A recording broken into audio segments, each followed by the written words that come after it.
Let me ask you a question. What makes someone drop everything for another person, not out of obligation, not out of guilt, but out of pure desire? It's not beauty, it's not performance, it's not control, it's influence. And influence is never about what you say, it's about who you are. If you want any man to act, show up, or change for you, you don't start by convincing him. You start by commanding yourself. Let's begin with the first habit. Live with integrity. When your words match your actions, when your values guide your behavior, something magnetic happens. You don't have to ask for respect.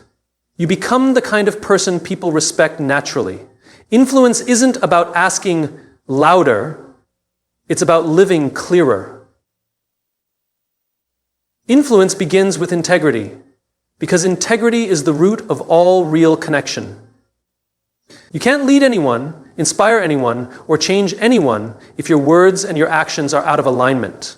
Influence isn't about saying the right thing. It's about being someone who is the right thing. When you live with integrity, you become consistent, grounded, and predictable in the best way. Not predictable in behavior, but in character. People begin to trust you not because you promise them the world, but because you quietly and consistently show up with truth. It's easy to believe that influence comes from performance, charisma, or perfection. But those things are surface. They may impress temporarily, but they don't sustain connection. What sustains it is trust. And trust is born from integrity. The steady alignment between what you believe, what you say, and what you do. People don't follow your words, they follow your example. They don't fall in love with your potential, they fall in love with your consistency. So if you want a man to listen to you, respect you, show up for you, and ultimately move because of you, you have to be someone who doesn't move from who you are just to please others. That's integrity. Being whole even when it's inconvenient. Choosing to stay rooted in your values even when it costs you approval. When a woman lives in integrity, something powerful happens. She becomes a mirror. A man looks at her and sees who he could be, not because she lectures him or corrects him, but because her presence challenges him to rise, not through pressure, but through presence, not through control, but through calm conviction. The woman who lives with integrity never begs for love. She doesn't manipulate it, chase it, or perform for it. She knows that the only love worth having is the one that meets her where she already stands, not the one that requires her to bend out of shape. Not that the one that requires her to bend out of shape.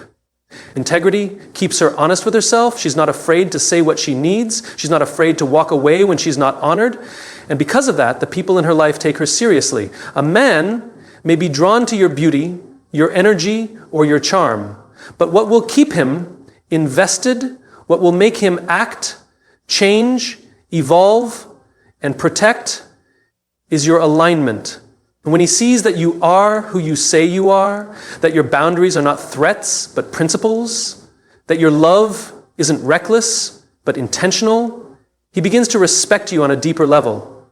And from that place of respect, real influence begins. You don't have to be loud to be powerful. You don't have to shout to be heard. When you live with integrity, your quiet confidence speaks louder than any demand. It says, this is who I am, and this is what I allow. And the people who are meant to stay will listen, not just with their ears, but with their actions. At the end of the day, influence is not about getting someone to do what you want. It's about inspiring someone to want to grow because of the way you live. That only happens when you are not performing or pretending. That only happens when you are solid. Influence begins with integrity, because integrity makes you trustworthy. And trust is the soil where every meaningful relationship grows. Without it, nothing real can last. But with it, you don't need to force anything, because people will feel your truth and adjust accordingly.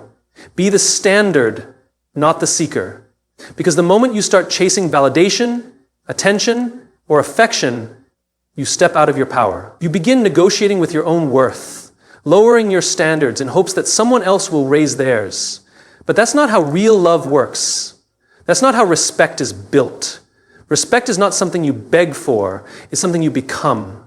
And when you are the standard, when you are the one who knows her value and moves from it, you don't need to convince anyone to treat you right.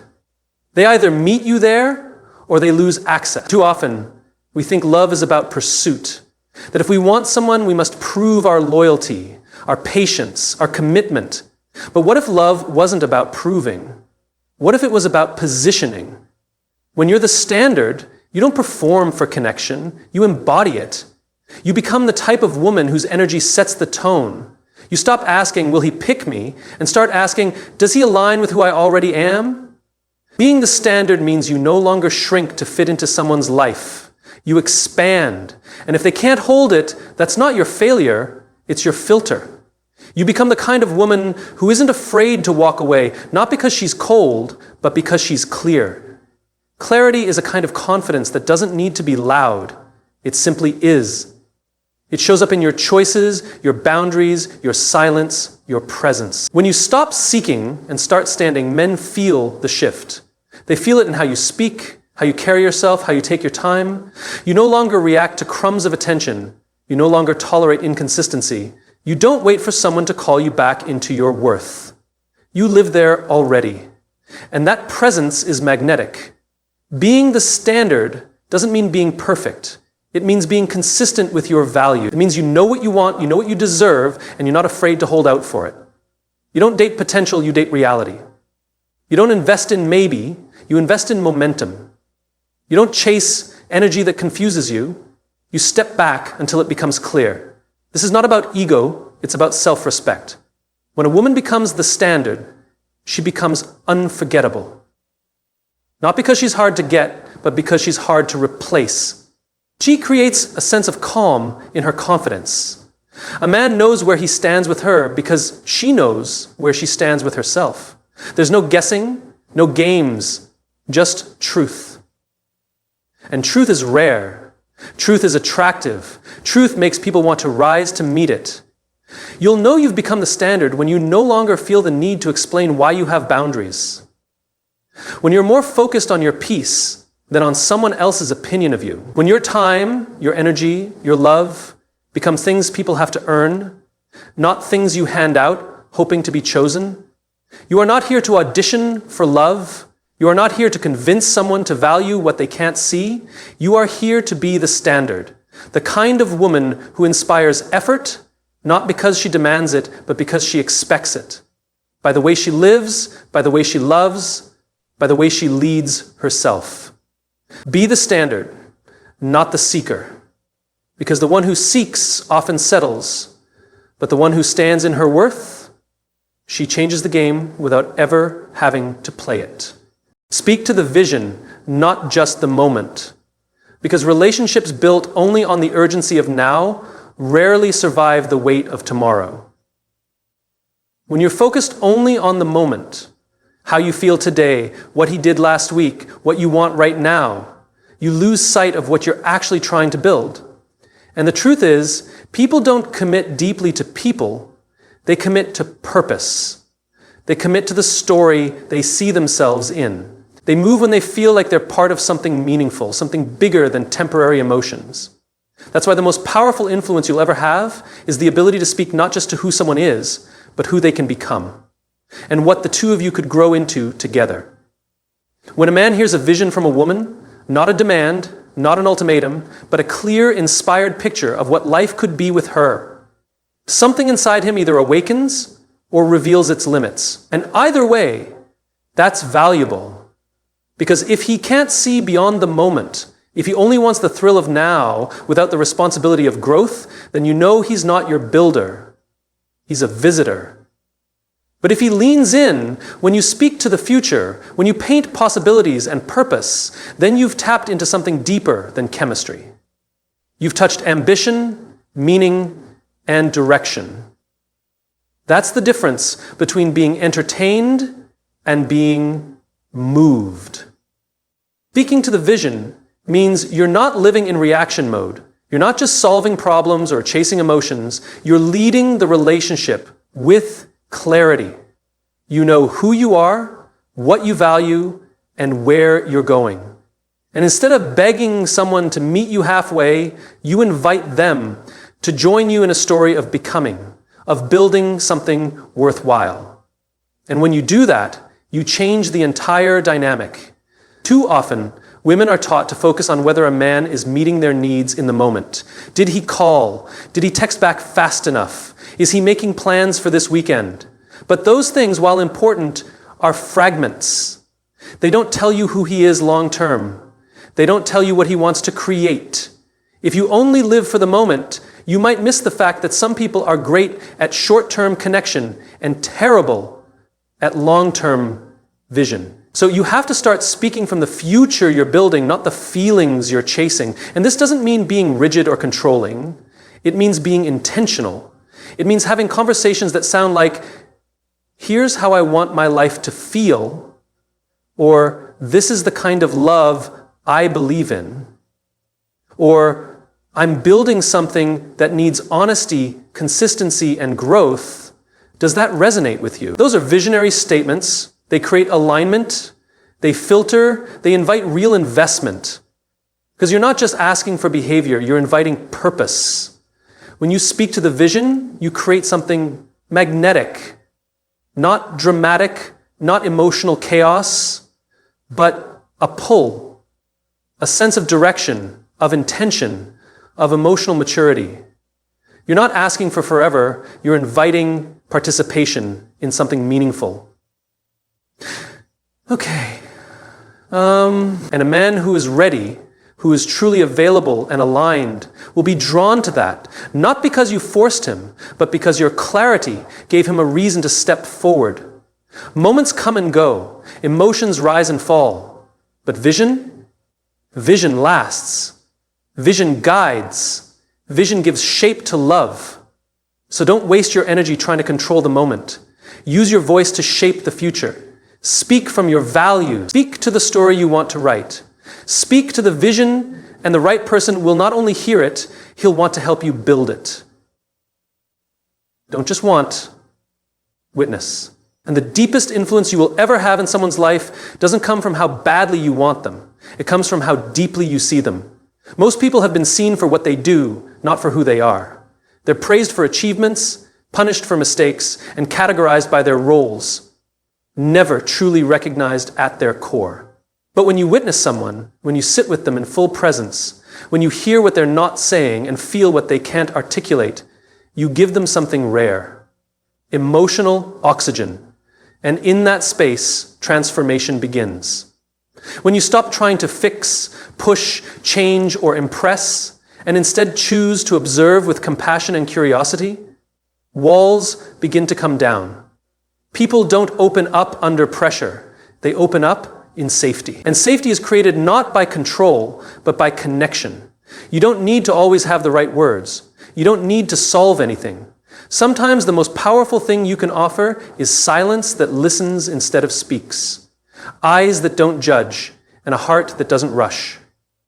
A man doesn't change because a woman wants him to. He changes because something inside him awakens. And that awakening often happens when he feels truly seen, when someone witnesses the boy underneath the armor, the fear underneath the anger, the need beneath the distance. Most men haven't had that. They've had expectations, judgments, criticism, or shallow admiration. But witnessing? That's sacred. That's what shifts people. That's what builds emotional intimacy that no surface-level connection can touch. When you're focused only on wanting, you see through a lens of lack. You're always measuring what you're not getting, what he's not doing, how things could be better. But when you witness, you step into presence. You see the full picture. You see patterns, not just moments. You understand that sometimes silence is a cry, that withdrawal is protection, that inconsistency is often a symptom of inner conflict, not a reflection of your worth. This doesn't mean you tolerate poor treatment. It means you approach situations with wisdom, not just reaction. You stop taking everything personally. You ask deeper questions. You observe with curiosity, what is this really about? Instead of immediately rushing to fix it or internalize it. Witnessing gives you emotional clarity, and clarity gives you options. Choices rooted in truth rather than desperation. The woman who witnesses is powerful because she doesn't manipulate. She doesn't need to. Her presence is already transformative. She doesn't ask a man to become someone else. She gives him the space to remember who he actually is. That's the difference between control and connection. One pushes, the other invites. You want to influence a man? See him. See beyond his roles. See beyond his ego. Notice what energizes him, what makes him a retreat, what makes his eyes light up. You can't influence what you don't understand. And you can't understand what you won't slow down enough to witness. So stop obsessing over what you want. Start paying attention to what's really there. Be a mirror, not a mold. Let your presence be a reflection of truth, not a projection of need. Because in the end, people don't remember who wanted them. They remember who saw them and loved them anyway. Grace is a superpower, not a weakness. In a world that glorifies dominance, instant reactions, and emotional reactivity, grace can be mistaken for passivity. But grace isn't about shrinking. It's about standing tall without needing to push others down. It's not about avoiding conflict, but navigating it with wisdom and emotional control. Grace doesn't mean letting people walk all over you. It means knowing you have the power to destroy and choosing instead to lead with dignity. Grace. We live in a time where many people think strength is loud, that being strong means clapping back, cutting off, proving points, and staying guarded. But real strength is quiet. It's the calm in the storm. It's the ability to respond, not react. Grace is the pause between being triggered and choosing your response. It's the space where emotional maturity is born. And in that space, respect grows, not just from others, but within yourself. When a woman carries grace, she carries herself differently. She doesn't get pulled into drama because her peace is not up for negotiation. She knows that not every insult needs a reply, not every misunderstanding needs a meltdown, and not every fight is worth winning. She picks her battles wisely, and when she speaks, her words land with impact. Not because she's louder, but because she's clearer. Her presence demands attention, not because it seeks it, but because it earns it. Grace is power under control. It's strength filtered through softness. It's what makes a woman unforgettable, not because she's easy to please or always agreeable, but because she holds herself to a higher emotional standard. She doesn't lash out in pain. She expresses her truth with precision. She sets boundaries without cruelty. She forgives without forgetting who she is. That kind of emotional balance is rare, and people feel safe in its presence. In relationships, grace creates space for growth. People mess up. They say the wrong thing. They act from fear. They fall short. When there's no grace, every mistake becomes a war. But with grace, there's accountability and room to repair. It doesn't mean accepting excuses. It means choosing not to become someone you're not, just because someone else fell below your expectations. Grace keeps you aligned with yourself even when others lose their way.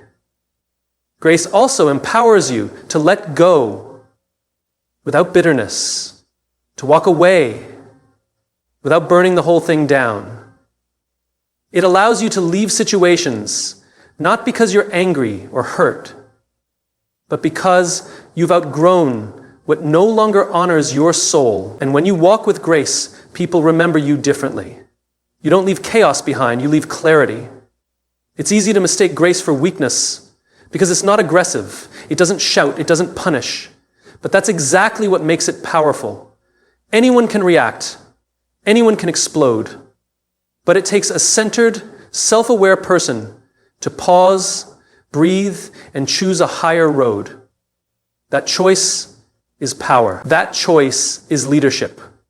Grace isn't softness for the sake of appearances. It's a deliberate decision to rise above ego, to choose love without losing boundaries, to lead with empathy without becoming a doormat. It's not for the faint of heart. It's for the emotionally courageous. So when someone tests you, when your heart is hurting, when everything in you wants to retaliate, remember, grace isn't weakness. It's proof that you've mastered your emotions, that you lead yourself before you ever try to lead anyone else. Because grace isn't what you show when everything is going well. It's what shows up when everything isn't. And when it does, it changes everything around you. Without ever having to force a thing. Mystery fuels desire. Predictability kills it. Attraction isn't just about how someone looks, talks, or even loves you. It's about what they awaken in you. And mystery is the spark that keeps curiosity alive.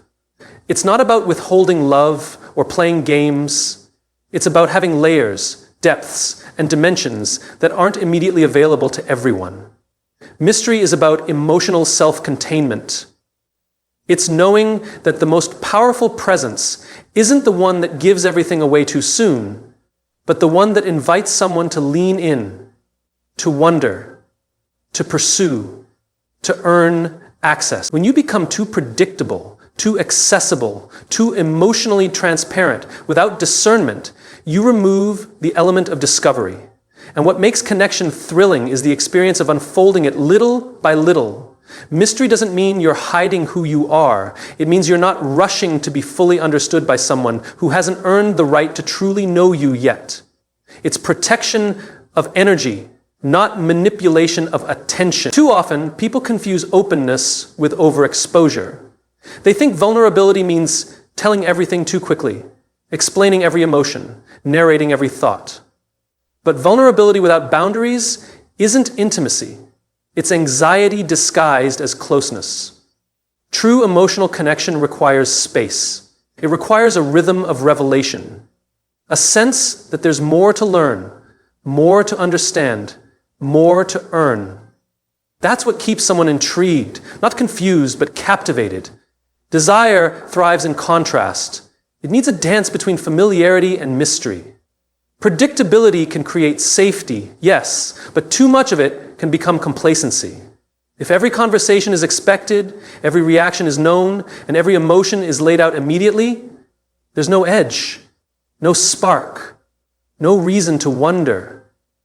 And people don't chase what they already have unlimited access to. They chase what makes them feel alive in the pursuit. Mystery is not silence or emotional distance.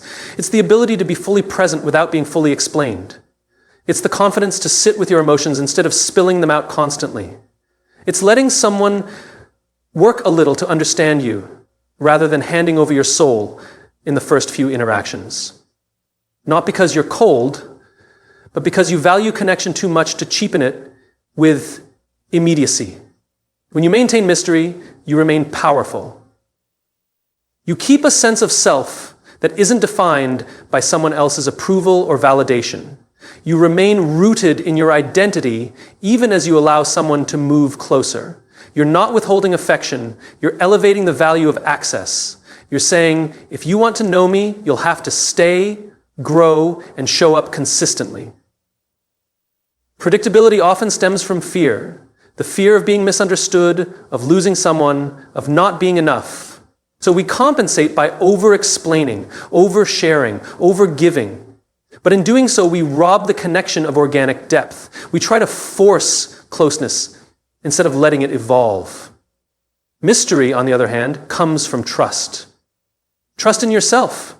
Trust in the process.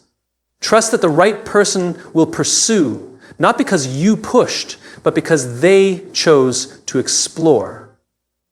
So if you want to be unforgettable, stay open, but layered. Be loving, but not performative. Let someone learn you, but not all at once.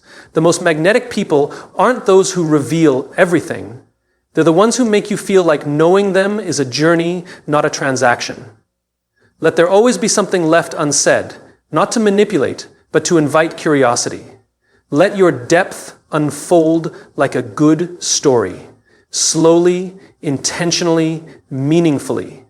Because mystery is not about distance, it's about value. And when someone senses that there's more to you than meets the eye, that your heart, mind, and energy are treasures to be discovered, not just consumed, they don't just desire you, they respect you.